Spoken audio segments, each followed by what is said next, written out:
Mapusa bangkay naman ni Johnny Claire Cahilig nga ginpatay isang iyaan 11 partner sa Binangonan, Rizal, gindala na pauli sa Banwa sa Murcia. Nakatuto kay Ling Pedreso. Anong kaadlaw pagkatapos nga nasapwan nga wala na sang kabuhi sa kilid sang dalan sa Binangonan, Rizal. Tigayon na nga nakapauli ang bangkay ni Johnny Claire Cahilig diri sa Barangay Minuyan sa Banwa sa Murcia sa Negros Occidental. Apisar nga nakapauli na ini sa iya lugar, hindi sa gihapon mabaton sa pamilya nga patay na ang ginakabig breadwinner sa mga ini. Diri sa simbahan malapit sa balay sang pamilya Cahilig ginhaya si Johnny Claire. Magluwas sa sakit kag kasubo nga nabatsyagan. Pagpanghangkat karon sa pamilya ang pagpaeskwela sa mga manghud sang biktima. Kaling kasakit ng pagbalik edi, wala na sa kabuhi.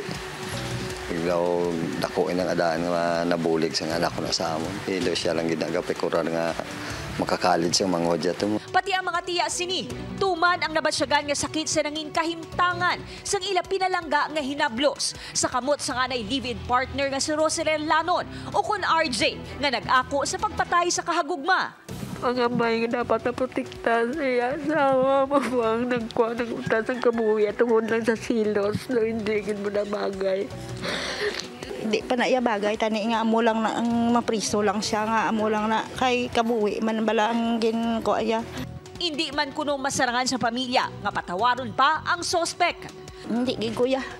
Ang Ginoo lang na yung makapatawad guro sa iya. Ako ya, hindi kuya. Nagpalabot na sang bulig ang Murcia LGU sa pamilya ni Johnny Claire.